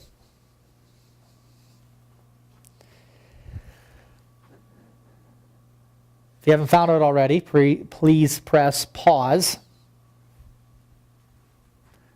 So, looking at the exterior between comps 1, 2, 3, and 4, I would deduct that comp 2 and 4 are identical except for the exterior. So comp 2, 1,800 square feet, 20 years old. Comp 4, same thing, 1,820. The difference is the brick exterior. This one's aluminum, and this one's brick. And I'd say there's a good chance you agreed with me earlier that brick is worth more than aluminum. So we can also see that reflected in the sales price. Comp 4 sold for $63,000 and Comp 2 only sold for $60,000. So there's a $3,000 price difference if I take Comp number 4 sales price and subtract out Comp number 2 sales price of $60,000. I would get $3,000, and I could deduct again that that's because of the brick exterior. So $3,000. So question number 3's answer is $3,000, right? So B, $3,000. Now what you might want to do before we go on, if this is still having some difficulties setting in, is to rewind and start fresh again. Go through this like you just are watching it for the first time. Maybe there's some things I said that will stick or didn't come out in the first viewing. Again, that's one of the beauties of video. So number 4, we're going to take some time to go through that. It says the best estimate for the sales price or list price of the property should be what? And you'll see if you look on your sheet that, of course, the sales price on the subject is darkened because we don't have a sales price yet. The house isn't for sale or hasn't been sold. It may have been sold years ago or last year, but it's not on the market right now. It's a new owner, and they are going to sell it, so we don't have a sales price yet. We aren't going to make any adjustments or to a net adjustment or adjustment to the value because we aren't touching the subject property. Another reason is that we don't have a sales price to make adjustments to. These 4 comps have adjustments, and we'll make adjustments to their sales price, either adding in dollars or subtracting dollars to come up with a sales price. And how we do that is by using these 3 dollar amounts, or you could say the answers to questions 1, 2, and 3, and that'll help us come up with the numbers that we add or subtract to get our net adjustment, and then finally our adjusted value. So let's walk through this real quick, and here's now the next thing I want you to pay attention to, and you could see this on an exam. Okay? And it says if the comp is better, we're going to subtract. If the subject is better, we're going to add. And we're only going to add and subtract to the comps. Again, I think I've said that 3 times already, but we don't touch the subject. So we're only going to add or subtract from the comp. So if the comp is better, subtract. Subject better, add. So let's work our way through comp number 1. Okay? Comp number 1, starting off with square feet. Comp number 1 has 1,600 square feet. Subject has 1,700. Which one's better? Hopefully you said subject. If you said the subject is better, you're correct. The subject is better, we add. So we add money to the comp. And what I'm going to do is I'm just going to put the number up here in the box just for helping you see how we add these and subtract these. So we're going to add. And so what's the difference between the two? I have 1,700 square feet and 100 square feet. Or 1,600 square feet. I kind of gave it away. There's a 100 square foot difference. So if you look at number 1, at the bottom, it says that we're going to give $35 per square foot. So $35, and we have a 100 square foot difference. 35 times 100 is 3,500. How about the brick, or the exterior? The subject is aluminum. The comp number 1 exterior is brick, right? Which one's better, comp or subject? The comp is better. If the comp is better, we subtract. I'm going to put a little minus sign there because we're going to subtract. And how much do we subtract? Well, number 3, or question number 3, we determined that it's $3,000 for brick. So we're going to subtract out $3,000. And then finally, we have age. This is a little tricky because usually when we think of age, we look at it in years, right? 1988 to 1972 or 1993 to 2013. So, but because I keep this timeless, in other words, I can use this from now and through eternity, I'm not going to put in years because it would continue to mess up my numbers. So, when I look at the years on this comp is 16 years old, or the subject, I'm sorry, is 16 years old, and the comp number 1 is 20. So I have 2 houses. My subject was only 16 years old, and my comp number 1, which is 20 years old. Which one's better? Well, the subject is better. So the subject is better, we're going to add. So I'll put a little or plus sign in there. How much are we going to add? If we look at answer number 2, or question number 2, it says that it's $1,000 per year. How many years difference between this one, comp number 1, and the subject? There's a 4-year difference. So 4 years at $1,000 per year is $4,000. Okay? So I'm not going to touch my net adjustments yet. I'm going to hold off on this row. I'm just going to work my way across this board with you, and then we'll do the net adjustment row, and then finally we'll do the adjusted value row, and we'll come up with our sales or list price for the house. So comp number 2, starting again with square feet, we have 1,800 square feet. Is comp 2 better, or is the subject better? And I think you would agree that a house that is 1,800 square feet is better than a house that has 1,700 square feet. So if the comp is better, we subtract. And how much are we going to subtract? So we have 1,800 1,800 square feet, 1,700 square feet. There's a 100 square foot difference, right? And so how many dollars per square foot is it? It's $35. $35 per square foot gives us, and 100 square feet is 3,500. So we subtract. Siding, or exterior, is aluminum. Is the subject better, or is the comp better? And you'll see that this comp has aluminum as well. So it's a draw. We're not going to make any additions or subtractions. So we don't touch this one because it's the same as the subject. And then comp number 2 on the age. The age is 20 years old, and remember our subject is 16 years old.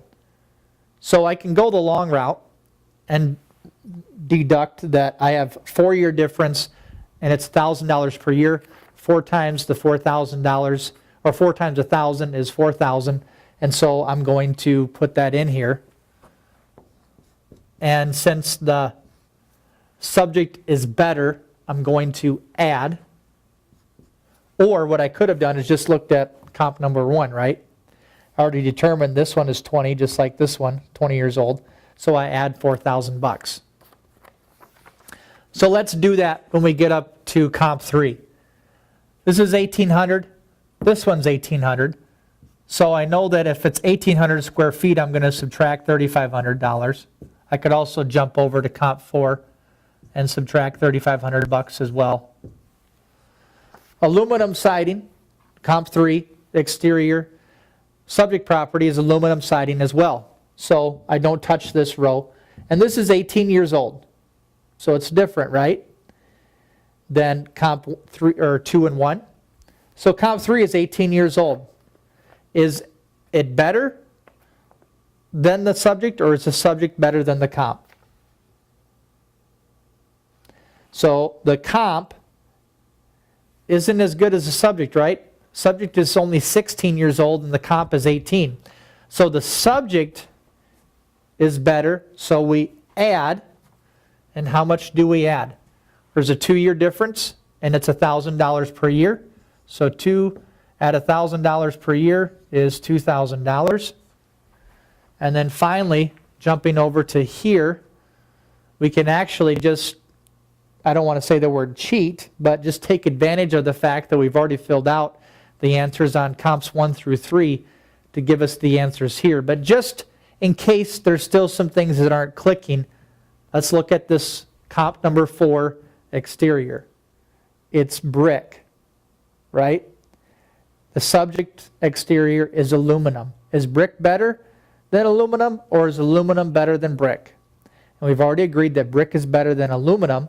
So if the comp is better, we subtract. And if I look at question number 3, it tells us how much to subtract because we're given a $3,000 adjustment for brick. Or the age. The comp number 4 is 20 years old. Subject is only 16. Which is better? We've already agreed the subject is better. If the subject is better, we're going to add. So there's a 4-year difference between comp 4 and the subject. So how much are we going to add? Well, it's 4 years at $1,000 per year. So we're going to add $4,000. Now, you'll see why my second reason for putting the little numbers in the box in black, because we're going to use it on these net adjustments. So what we're going to do for comp 1, 2, 3, and 4 is now figure out the net adjustment. So you can do it with me on the board and just take the answers and put them on your sheet, or press pause and just do it on your sheet now. So let's start with comp number 1. I have a plus 3,500 plus 4,000. That gives me a total of 7,500 in the plus. But I have to minus out 3,000. So I'm going to have what left?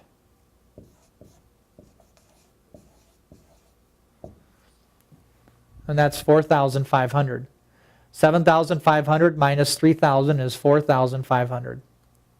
And it's in the plus. Here, I have a minus 3,500, but I have a plus 4,000. So what would I end up with there? And that is a plus 500. Here I have I'm in the red, or I'm negative 3,500, but I have a plus 2,000, and so that'll give me what?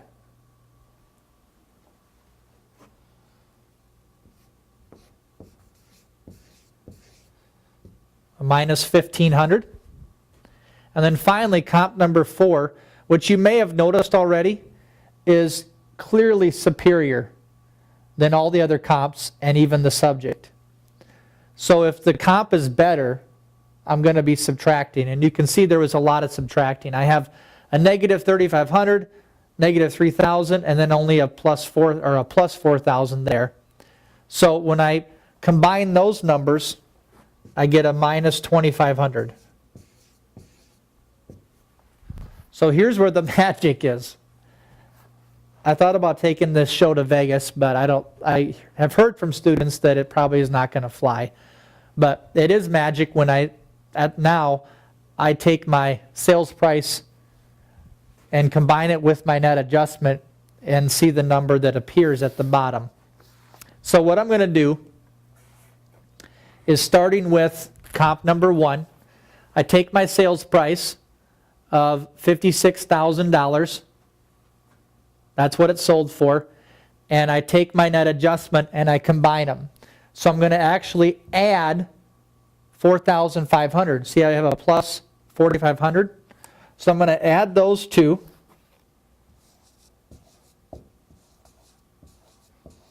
And I get 60,500. Comp number 2, sales price 60,000. I have a plus 500 here, When I combine the two, $60,500. Comp number 3, sales price $62,000. Net adjustment minus $1,500. When I combine them, I get $60,500. And finally, I have a whopping negative $500 to subtract out from that $63,000 sales price for comp 4, and I get, again, $60,500.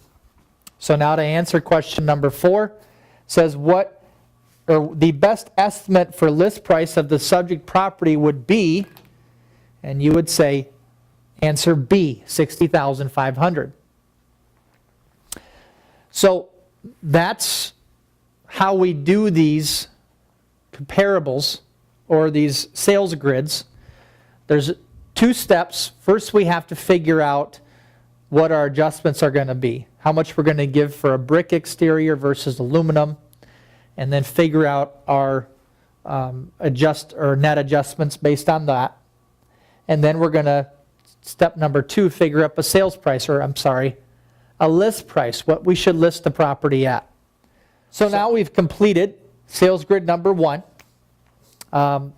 There was some tricky steps in there, and usually in class I get a lot of people to come on board with me, but some come on board and they fall back into the ocean, into the abyss, when they have to do sales grid number 2 on their own.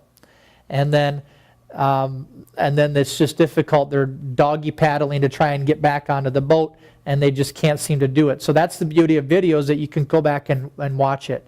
So your assignment now is to do sales grid number 2. You can go back and rewatch sales grid number 1. And then when you're finished with sales grid number 2, you can turn back on this video or press play, and you can watch me carry out sales grid number 2. Now, I'm not going to put these numbers up on the board. I'm going to actually leave this in the background while I teach sales grid number 2, because I'm going to expect you to be able to get the answers. So press pause, and we'll see in a bit.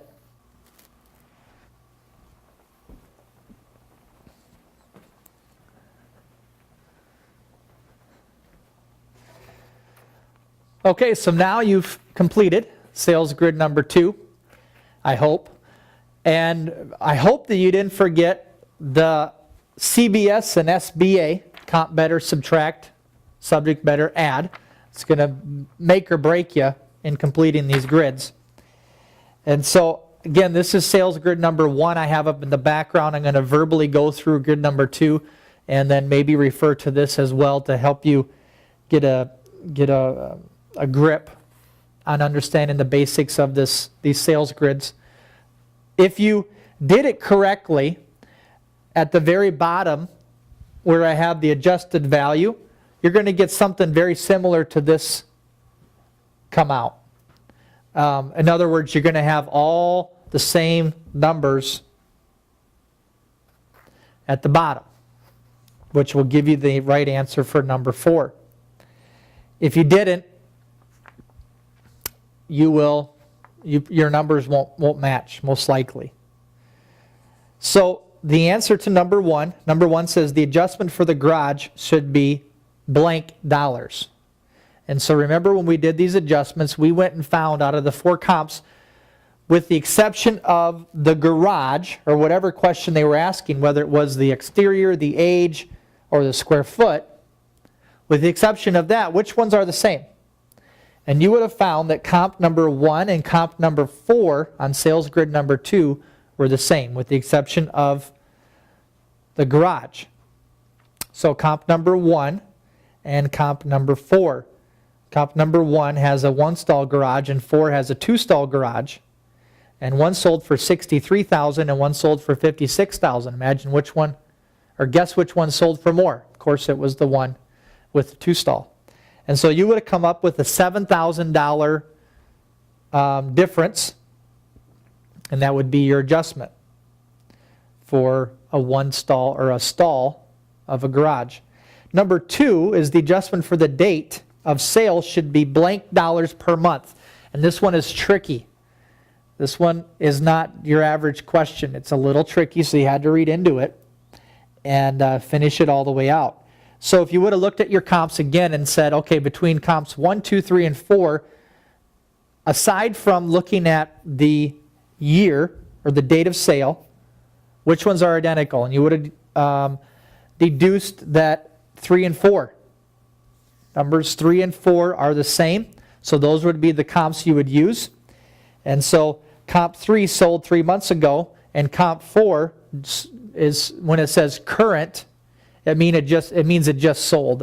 I think current is probably a poor word to use.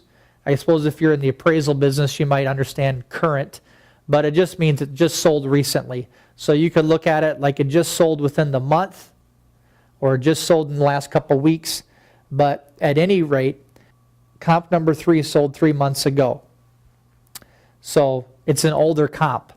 When we look at our adjustment between comp 3 and 4, comp 4 sold for $63,000, and comp 3 sold for $62,000. There's a $1,000 difference. And so we give $1,000 for 3 months, right? That's the thing that sticks out, is there's a 3 months difference. So we give $1,000 for 3 months. But the question is, how much, or what's the adjustment, or what should be the adjustment per month? What should be the adjustment per month? So we figured $1,000 for 3 months. What would be the adjustment for 1 month? Well, we take 1,000 divided by 3, and we get $333 per month, or letter D. So that one was a little bit tricky. Number 3, the adjustment for a fireplace should be, and so again, lastly, we'll take our 4 comps and just kind of exclude the fireplace, and we'll see the comps 2 and 4 are similar, or they match. Comp 2 sold for $60,000, comp 4 sold for $63,000. So the only difference those two had was the one had a fireplace and one didn't. So we're going to give $3,000 for a fireplace. So answer B. And then finally, when I take my comps like I did here, you know, if you didn't have to do it this way where you wrote the little plus and minuses in the boxes, but when you came all the way down and did your net adjustments and then did your adjusted values, you should have came up with the same number for all 4, which is $63,000, or letter C. So the answer for number 4, the best estimate of list price for the subject property would be $63,000. So that completes these sales grids. Feel free, if you want to do more, you can print them off online. We have them there on the handouts portion of our website. And then you can go at it and invite your spouse. I'm going to encourage you to do that, or significant other, or roommate, or whoever, to help you with these if you're having a tough time. I've had some folks come into class and the math was just a complete struggle, or this. They just couldn't get their brain around. They went home and they had their spouse help them, and they were able to muddle through it and actually begin to grasp the material. So always employ the help of somebody else if you need, and you should be able to whip these out with ease. So that is it for chapter 17. Again, make sure you go to the Math and Settlement tab in the video series and do the math for this portion. There's quite a bit. And then we'll see you in class soon.